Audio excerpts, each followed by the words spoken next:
When Whirlybirds Call by Frank Banta. Those of the city of Featherton on Grimes' planet were with him to a man.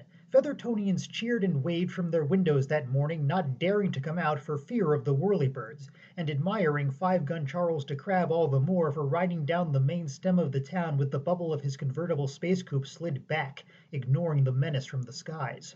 Five-Gun Charles de Crabbe rode down the exact center of the street, looking neither to right nor left, not acknowledging the screams of adulation that poured from the windows. His bare head was up, his mouth was pressed into firm, haughty lines of self-confidence, and even his battle dress of dark green seemed to exude the aura of a competent killer. Five-Gun Charles de Crabbe had come to clean up the town of Whirlybirds.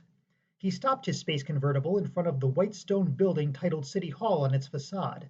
The two men waiting to greet him stayed safely under the bullet-shaped marquee as he alighted. He jumped over the side, checked his two holstered needle pistols, slung his explosive pellet rifle over one shoulder, his N-ray flashburn gun over the other shoulder, and picked up his rocket-powered stun gas spray gun in his hands. He strode over to the waiting men. "I'm Olson Prince, mayor of Featherton," said the older man, shaking hands with the one de Crabbe stuck out from under the spray gun. "And you are Five-Gun Charles de Crabbe?" "Yes, yes, yes!" exclaimed de Crabbe impatiently in his clipped speech. "I'm the mayor's son," introduced the younger man with admiration shining in his eyes. "You sure look like you're ready to whip those whirlybirds." "Yes, yes, yes!" exclaimed de Crabbe haughtily. "Always disliked long conversations, you know. Supposing you tell me what you know, so can exterminate them without further delay. No doubt solution before dusk." "Before dusk?" asked the mayor, dumbfounded. "Oh no, not today, I'm afraid. They've been around too many years to whip in one day." "Perhaps shall require 2 days, then," said Five-Gun Charles de Crabbe graciously. "But doubt it. Tell me what you know of them."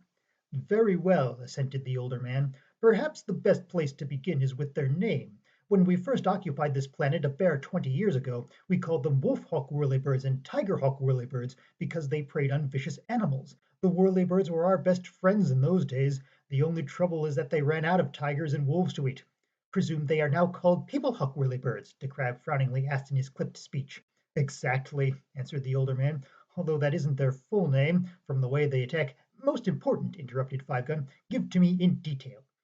"They prefer to attack strollers, although they have attacked on city streets where there is little traffic. They fly with amazing speed considering they are an untidy ball 40 feet in diameter, and they are on top of their victims before the unlucky ones are aware of the menace.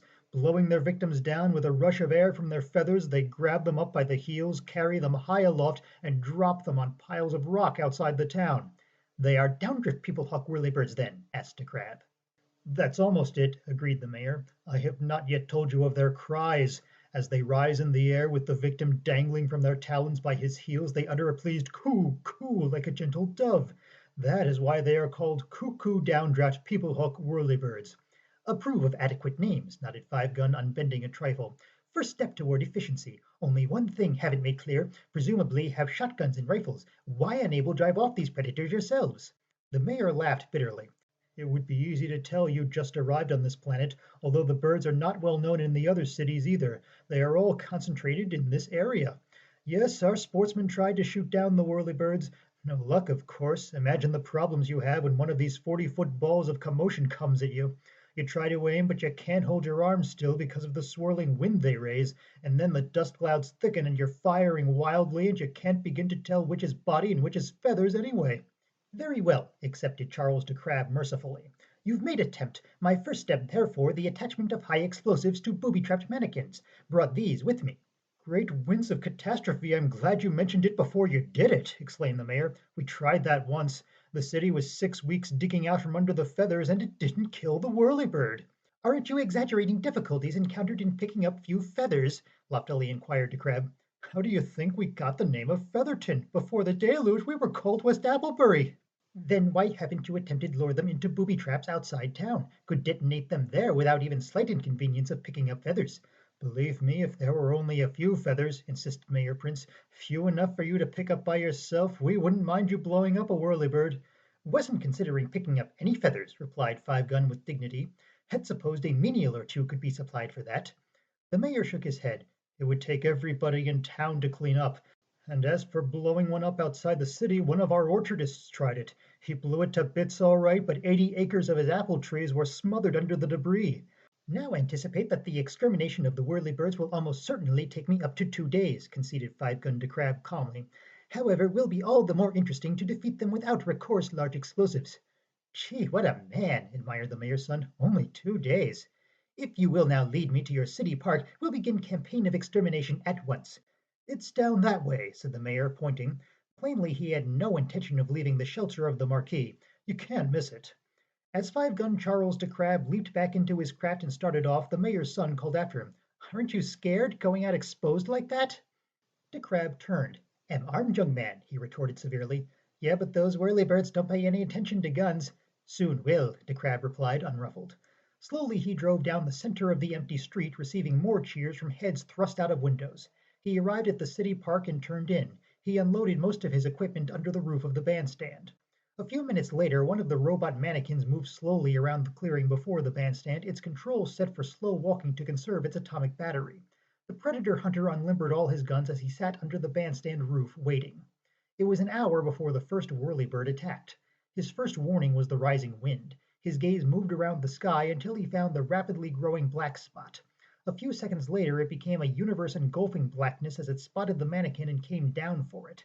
As soon as the wind-screaming blackness reached the mannequin, the needle guns in his hands emptied their hundreds of anesthetizing needles into the turbulence. But it was as the mayor had said, where did the bird's body end and the feathers begin? When the needle pistols were empty, he dropped them and snatched up the rocket-powered stun gas weapon. Its immense flare poured into the blackness without visible result. He dropped it and grabbed the N-ray flashburn gun. The 40-foot ball of fury was beginning to rise high with its prey now, as the gun stuttered 50 bolts of burning lethal radiation into it. He smelled feathers that time. Finally, as the giant bird without faltering rose above the range of the N-ray gun, he took to the explosive pellet rifle. It had only 10 shots. All of these went into the center of the blackness well before the whirlybird had flown beyond range. And as it neared the horizon with its mannequin prey, he heard its sweet song, coo, coo. How dare it coo after all I did to it, muttered the crab grimly. Shall not coo next time. Half an hour later a new mannequin stood out in front of the bandstand. Its arms waved ceaselessly, but it stood still. Nestled against its back was a 10-gallon drum of gas which would be exploded, blanketing most of the park in fumes as soon as the mannequin was moved. Charles de Crab waited, his mask ready, his potent weapon all reloaded.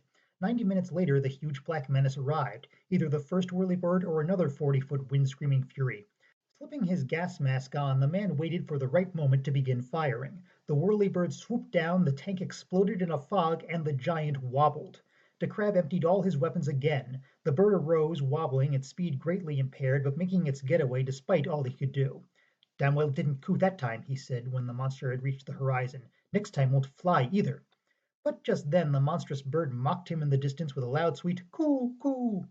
Shortly after lunch he had it all set up. A new mannequin stood out in front of the bandstand, its arms waving and a pair of slim, gleaming 10-gallon drums of stun gas nearby. It was 1 o'clock before the third whirlybird struck. Down it sank until it became a huge ebony blot in the afternoon sky. Underneath the bandstand roof, De Crab got ready for his supreme effort. He slipped on his gas mask and made sure his N-ray flashburn gun was ready for instant action, its safety off. He was determined that if he got the bird prostrate, he would climb aboard and fire N-ray bolts into it until something gave. The huge black wind-screaming monster plummeted the last few yards down and grabbed the mannequin. Both tanks of stun gas exploded. The giant whirlybird slumped unconscious and De Crab scrambled aboard. The feverishly hurrying hunter was not long discovering why he had not and never would penetrate the bird's feathers with any of his weapons. He burrowed down into the feathers the length of his arm, and there were yet more feathers beyond. A feather pillow would stop a rifle bullet, he knew, and this monster had the probable equivalent of 1,000 feather pillows protecting it, invulnerable as a battleship. And just then the man-eater awoke, wobbled into the air, and flew away before De Crab could get off. The following afternoon, as Five-Gun Charles de Crab made his farewell of the city of Featherton, he once more drove down the center of the street with the bubble of his space convertible slid back.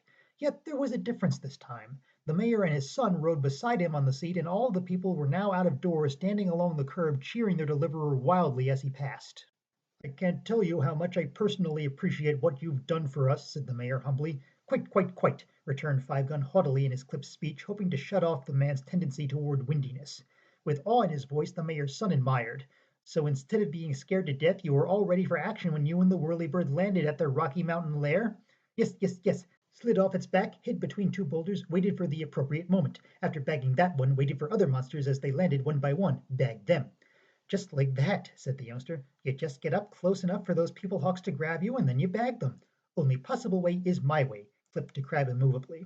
"Its eyes couldn't be buried deeply in feathers if they were to be of use. So eye is proximate to beak and brain," said the hunter with dignity. "Where one of its cuckoos came out, one of my Henry bolts went in, and that was that." End of When Whirlybirds Call by Frank Banta. Recording by Ryan Lohner.